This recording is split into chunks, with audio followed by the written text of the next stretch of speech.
Hello everyone, welcome to XChange, the podcast by faculty for faculty. As usual, I'm Michael Avis, faculty facilitator and professor, and I'm joined here again with Nicki Monahan. How's it going, Nicki? It's going all right, Mike. I keep hearing from faculty that they're putting into practice so much of what they've learned since last spring about teaching and learning remotely. And it's really inspiring to hear good news stories. But I also know that this is still a period of huge adjustment and steep learning curves. So it's a challenging time as well. How are you doing, Mike? Well, as a parent, it's been a challenging week.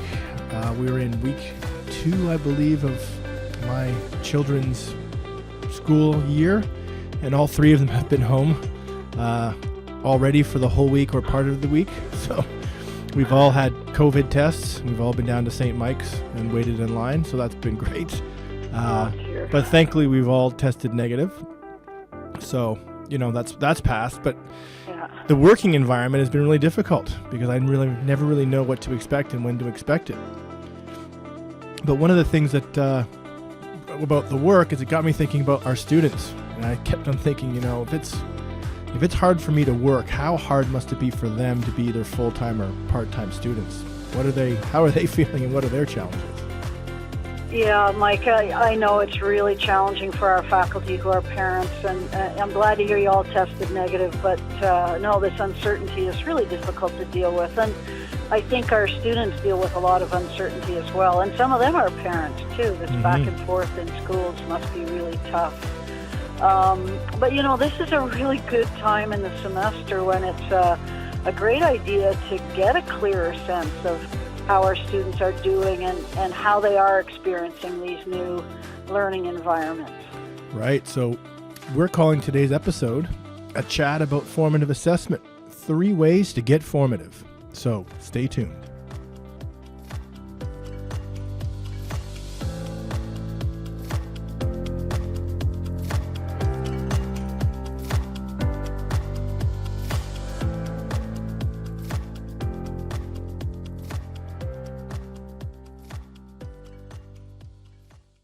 So going into week 4 or 5 is not too late to get a clearer sense of how our students are experiencing their learning environments.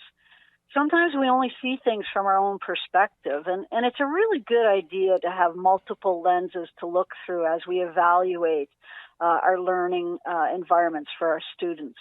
I have a good friend who's a prof at York University, and it's her first time teaching online, and she's using Zoom for the first time. And after week 2, I checked in with her and I said, "How are things going?" And she said, "They're going great. I'm having a good time and I'm learning how to use this technology." And I said, "That's fantastic." And then I paused and I said, "How are they going for your students?" Mm-hmm.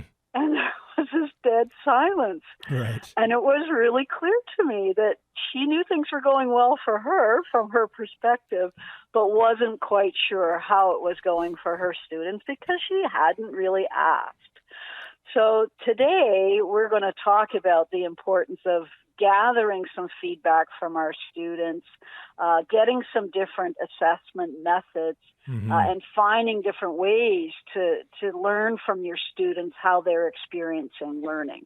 So we're going to talk about on-the-fly feedback or assessment using a chat box in Collaborate. We're going to talk a little bit about faculty-created assessments tools, and some of you are already familiar with Stop, Start, Continue, or something similar like that.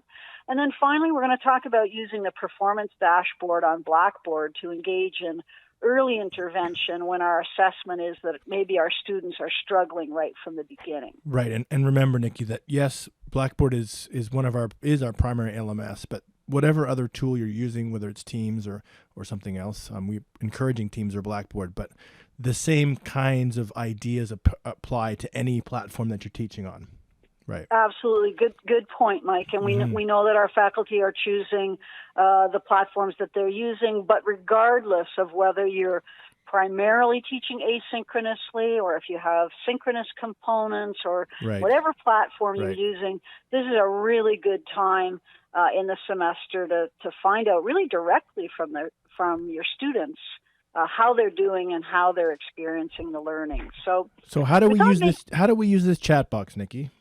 Okay, so the chat box is a really immediate tool. And one of the things we hear from faculty is that students really like to use the chat box. We know a lot of our students like to text, and the chat box is really similar to texting. So since that tool is there when you're using live synchronous sessions, it's a really great way to just stop every 10 or 15 minutes or so and check in with your students, check in for understanding, check in for clarification, check in to see if they're on the same page as you. And there's some really easy techniques that faculty tell us that they use. So, for example, maybe you're lecturing or you're talking about a concept for 10 or 15 minutes and you just want to pause and say, okay, in the chat box, if you understood what I was saying, give me a thumbs up. Or if it wasn't super clear, give me a thumbs down. Or if I can continue, give me a thumbs up. And if you want to pause for questions, give me a thumbs down. And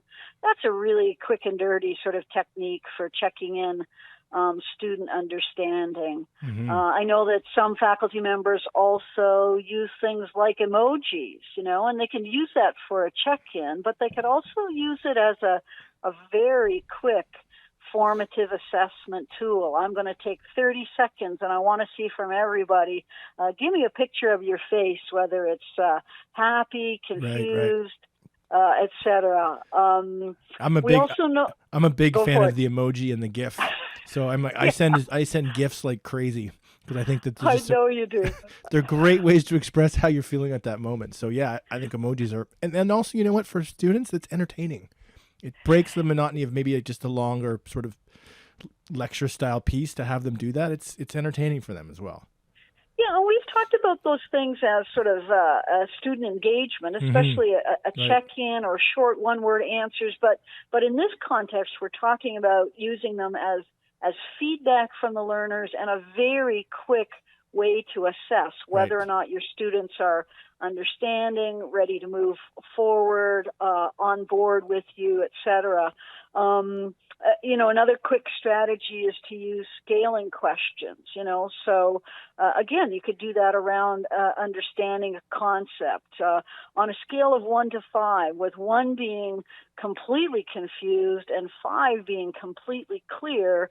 Where are you at in terms of these last concepts that we've just gone through? So this is what we call sort of, on the fly, immediate, in the moment assessment of your students' understanding or learning. And it's one of the quickest and easiest ways to get really immediate feedback just about something in particular that you may be teaching. And if you're teaching really critical concepts in those synchronous sessions, why not ask your students every 15 or 20 minutes, hey, are you getting it? Are you with me? And if they're not, then you can take questions right then and there, or then you can put them into breakout groups to explain concepts to one another. But it's an immediate kind of strategy for assessment. Right, and this is the kind of thing that we would do in face-to-face classes. So why not do the same thing in our online classes? Absolutely. Right. So after that, let's say we're now into week 2 or 3. What are we in week 3 now of the term, I believe, going into week 4? We're coming to the end of week 3, so by the time people hear this podcast, we're going to be in week 4. Right. So definitely time to get some assessment from your students. That's right. So they've had some time to be with you, and you've had some time to be with them, and you've probably worked through your course outline. You've started the sort of the going through some of the outcomes that you're working through in your course. So now is a really good time to check in and say, okay, where are we as far as my teaching style? Where are we as far as content? Where are we as far as your comfort in the class and how you're learning online? And we often use that. We often use what's called a stop, start, and continue practice, which is asking them 3 questions. What would you like me to stop doing? So what is it that, is not working for you as a learner? What would you like me to start doing? So what is something that I'm not doing that might help you achieve those outcomes and help you better understand? And what, finally, do you want me to continue? What is it that you like that's working for you and that you would like to see more of? So that's a fairly common practice that we use. And at this time of the term, it's a really good way to figure out, where, sort of get the lay of the land and see where we are. However, and Mike, how do you think you could use that stop, start, continue? And people frame those questions differently. Yeah, Sometimes I used to ask my students, what's helping you learn? Right. What's getting in the way of your learning? How do you think you could use those concepts of stop, start, continue differently, whether you have a synchronous session or if your students are primarily learning asynchronously? What might be some of the different strategies, Mike? Right. So thanks for the question. We are in the challenge of doing synchronous and asynchronous, hopefully mixing the two. So the stop, start, continue might be slightly different if you're in a mainly synchronous class or if you're in a mainly asynchronous class. So in synchronous, one of the simplest ways is just to give them a questionnaire. So just to ask them, what would you like me to stop? What would you like me to start? And what would you like me to continue? But I think because we're in a synchronous session, there's a lot of richness that can be gained by putting them into groups and having them brainstorm and talk about what are some of the things that are working for them as a group. So one of the things you could do is put them into a breakout room, maybe at the end of your class. Put them in a breakout room and ask them these questions and give them some time in a live conversation to brainstorm, what's working and what's not. That's a really good method. I think the questionnaires can be a bit passive, so you can give that to them, and I'm not sure what kind of return you're going to get with those, but if you're building it into your class, it's certainly you're going to get hopefully some rich feedback from your students. So using that sort of technique in class is a really good way to do it. With the asynchronous, things are slightly different. So a lot of people have already put their course together. They have it organized for 14 weeks. They know what's going to happen each time, and each assessment is predictable. However, there are certain things that students might need outside of what you've already created in your asynchronous course. So can you ask them questions and say, hey, I understand, we're in week 4, we're in module 3 or 4, for example. What do you need from me as your professor to help you work through these asynchronous components? Maybe it's something like more office hours. Maybe it's something like more contact or better feedback. There's lots of things that can happen in an asynchronous class, even though your weeks and your modules are already set out. So yeah, I think absolutely, Mike. And sometimes the request for feedback, or we're essentially getting a formative assessment of our course design. Right. Sometimes it's really general, but we can also ask for specific feedback. So maybe, one of the things that I know in the past that I struggled with is I always thought my instructions about assignments were crystal clear. Yes, sure. But if you have, let's say, for an example, a discussion forum on an assignment and you're getting a lot of questions, that in itself is feedback that maybe your instructions weren't so clear. And we can also ask our students for specific feedback about specific elements of the course. So are the instructions for assignment number 1 clear to you? If not, what else do you need to know? So, stop, start, continue, or what's working well for you in this course? What are you struggling with? Those are general requests for feedback, but we can also get really specific if we're starting to notice that students might be struggling in a particular area of the course. Right. And that's the third element we're going to look at, is how do we get really specific? We've heard the words big data and analytics being thrown around a lot. For a lot of us, me included, I know it's useful. I don't really delve into it that much, but I know it's a valuable way to get feedback. So both Blackboard and Teams do offer some fairly rich data that we can use to check in on our students' progress. One of the most basic ones is we all hopefully at this point are using our Blackboard gradebook so that we can see what our students are, how our students are involved, and we can post the notes, the marks for them. But one of the things you're going to see in your Blackboard gradebook is last access. And that's the first thing I usually look at. So I can see when is the last time that each student has accessed the Blackboard shell. So if I have a fairly detailed analysis or a detailed explanation that I want them to do, I can see that they've actually gone in at the time that the assignment is opened, or that, let's say I was in a class, I can see that they've actually attended that class just by whether they've accessed it or not. So that's an easy sort of quick win on just tracking what your students are doing. Mm-hmm. There are also a couple more sort of more detailed things that you can do in Blackboard. I'm not going to go into a lot of detail, but I would like to just highlight them for all of you. There's an evaluation tab in the course tools section, and it has 4 parts to it.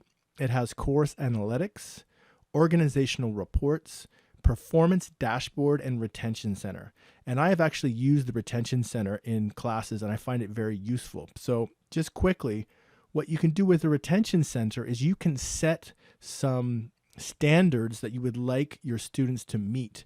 And if students are not meeting those standards, Blackboard will flag them for you as the professor, and it will tell you and notify you, hey, 7 of these students have not reached these basic metrics that you set out. And there's lots of different metrics that you can create.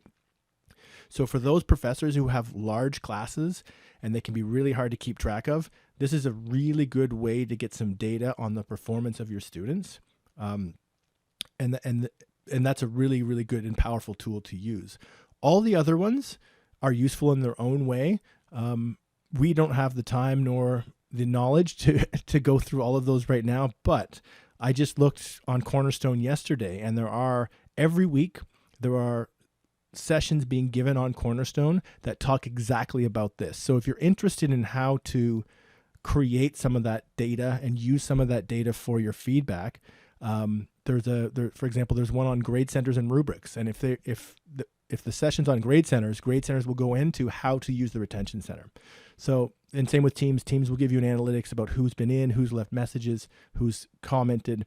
So those analytics for you as a professor are really powerful tools, especially now because everything is happening online, and it's kind of hard to lose your students just in all the complexity of what we're doing.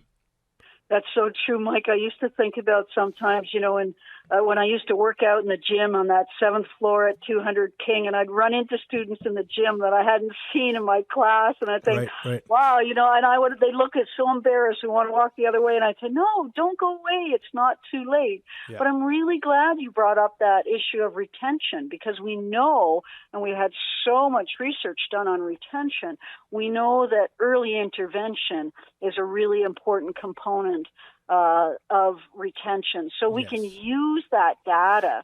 So, for example, use the data to reach out to students who maybe even in week 4 haven't even accessed your Blackboard course yet.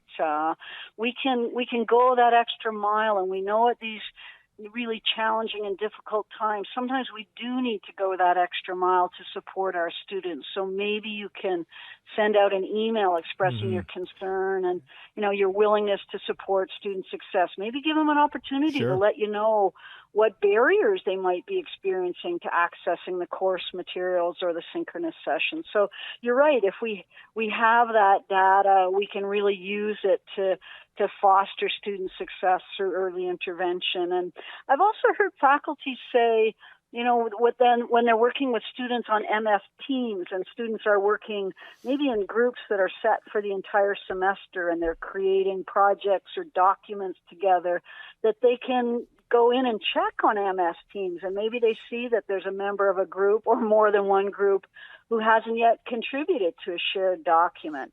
This might be a great time to work with those groups and address that issue of non-engaged team members. And again, in group work, early intervention works well too, because it saves you that headache that we've all had, groups at your office door. Now it's going to be at your virtual office door in week 13 saying, hey, but so-and-so never showed up to our team meetings. So I know you've worked with groups in MS Teams, and you've used some of the data there to really help foster student success, as well as early intervention to support successful group work. Yeah, as a comm professor, I did my research, the research assignment, which was 30% of the final.